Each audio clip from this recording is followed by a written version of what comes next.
Machine learning is increasingly becoming popular and had a bit of a blow up in the last few decades. However, the ideas behind machine learning have actually been around since the 1700s, namely Bayes' theorem. However, another type of algorithm popularised by machine learning is called the nearest neighbour, who's actually been around since 1967.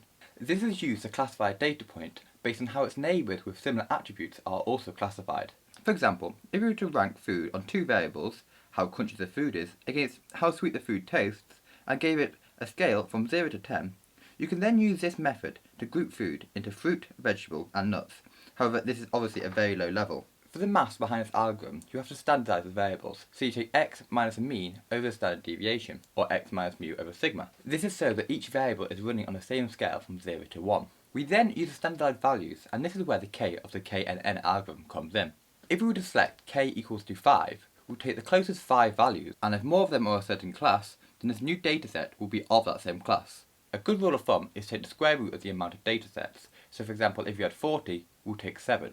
However, not 6, because you'll find out why just later. Now we've gone through the theory, we'll now take a look at the KNN algorithm to see how it can detect cancer as malignant or benign. For the data, we're going to use a dataset donated by researchers at the University of Wisconsin. This data has 569 biopsies, each with 32 features. The first feature is the identification number. The one after this is a diagnosis, M for malignant or B for benign. And finally, there are 3 others, the mean, standard error, and the worst as in the largest of the following 10 characteristics.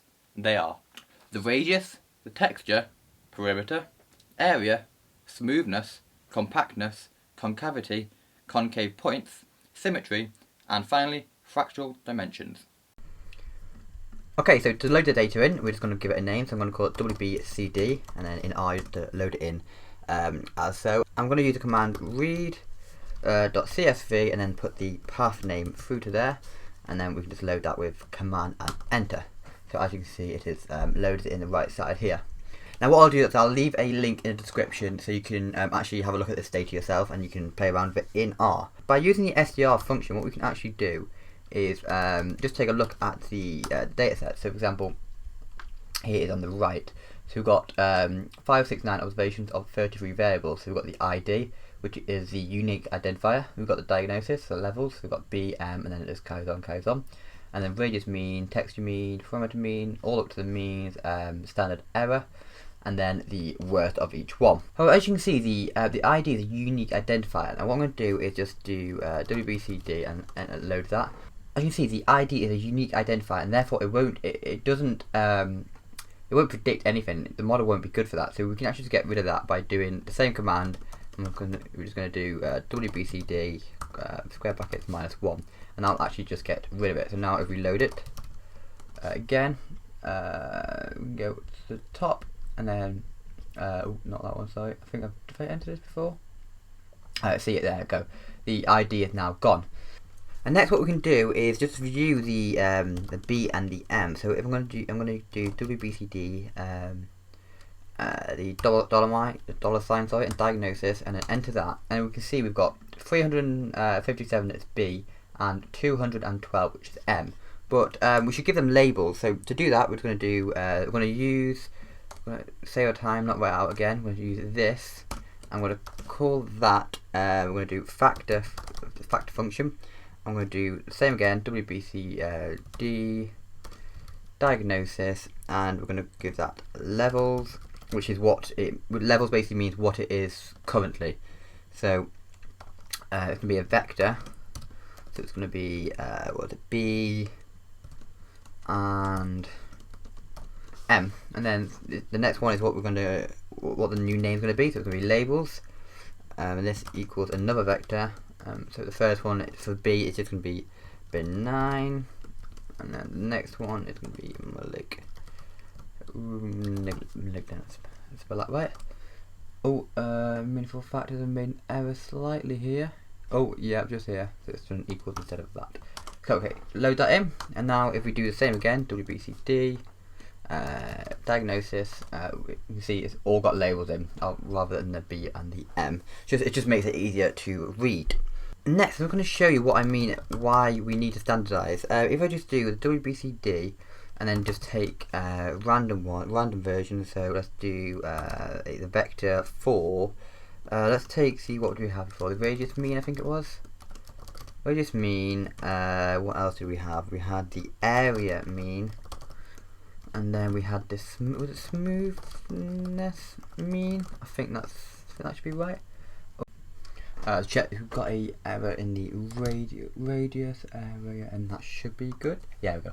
So I can see the ranges, it differs quite a bit. So we've got 28 here, we've got 2,500 here, and then we've got 0.1. So we can't compare them, so we need to make them all on the same scale between 0 and 1. So now what we need to do is create a function to normalise everything. So we're going to just create a function, and that's how you do that on x. Oh, I spelled that completely wrong. I'm going to call that x curly brackets, and then obviously the math goes in here. Now the formula for this is just it's going to be a double bracket, and we're going to do x minus the minimum value of x, and then this is going to be divided by the maximum value of x minus the minimum value of x, and then we're going to load all that.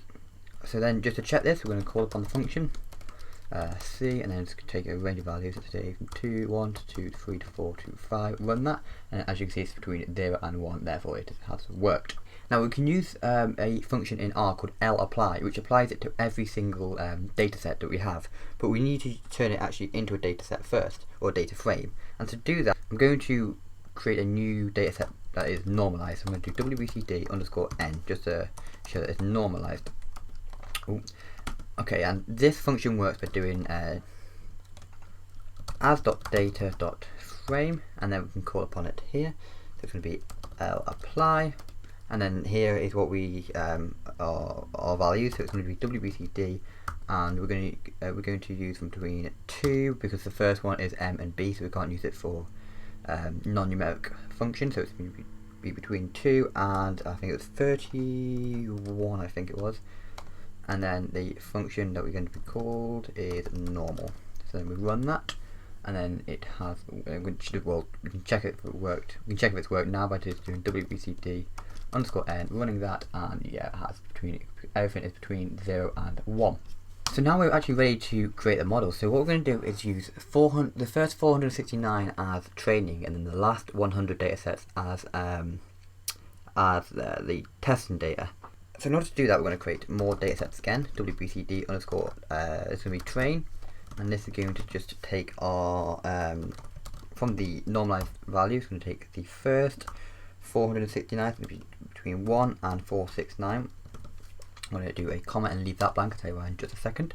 wbcd_test, wbcd_n, and like you can obviously, you don't have to call these same thing I'm calling them.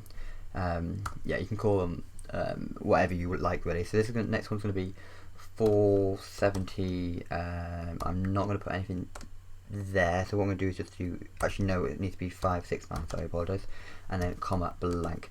Now this basically works by row comma, so this is what row we need, and not putting anything shows that we need every column. So we're taking row 1 to 469 in the row, and then everything in the column, and the same again to the line just below. When we created these labels, we didn't include the M or B.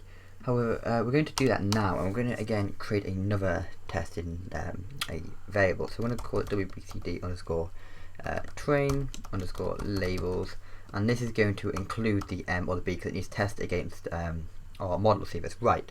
So to do this, we're going to call upon our original one, which we can do because it doesn't matter that it's not standardized. We just need our diagnosis. So we're going to use 1 to 469, and here we're going to include 1 because we need only the first column, which is the M or the B.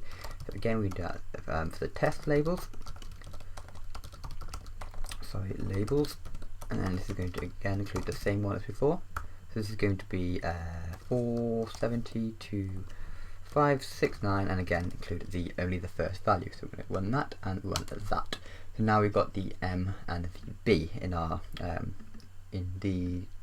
training labels. Now what we're going to do to use a KNN algorithm, we're going to install a package called class. So if you that's how you install a package. So just run that, and I should already have it, but I'm going to install it anyway just to show you, and it should be loading up here once in a second. There we go. So it's loading it, and then to use it you just do library without the quotation marks and just do class, and then run it, and it should say library class once it's ready to use. I'm going to enter down a little bit so we can got a bit more space to work with.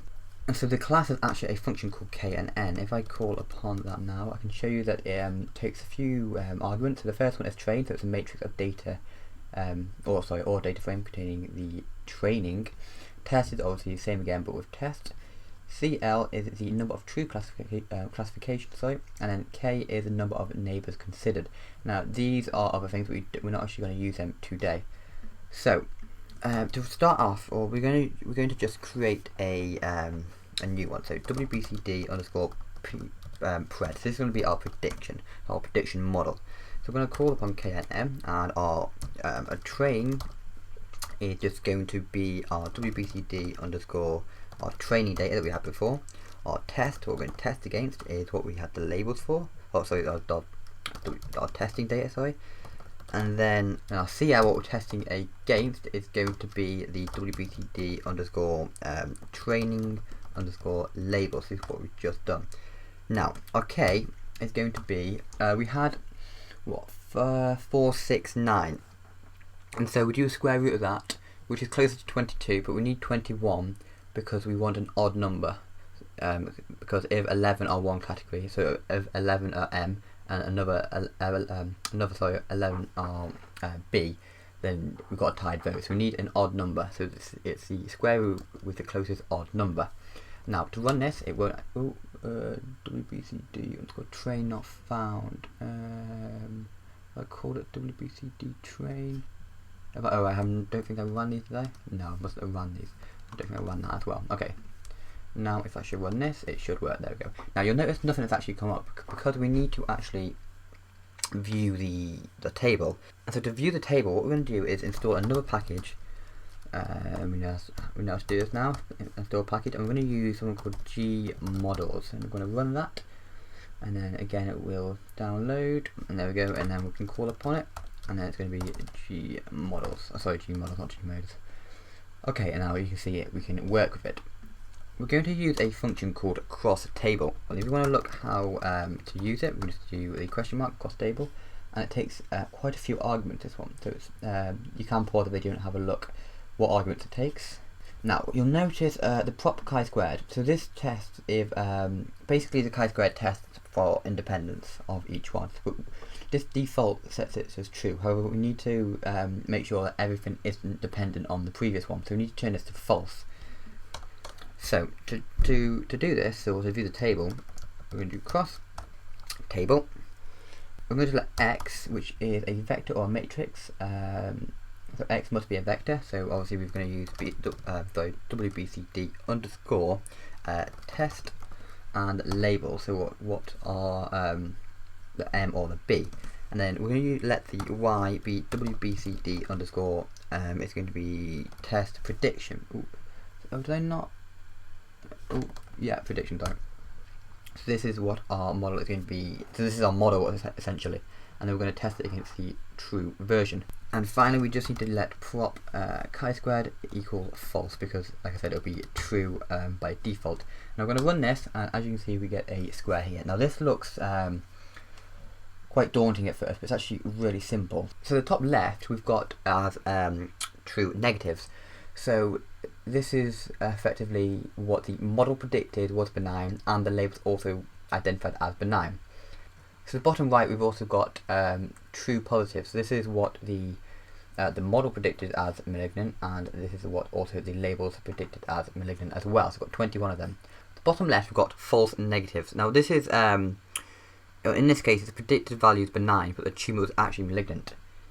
Now errors in this direction could be extremely costly, as they can lead to a patient to believe they're cancer-free, but in reality the cancer can continue to spread, which is very dangerous. You need to try and minimise this as much as possible.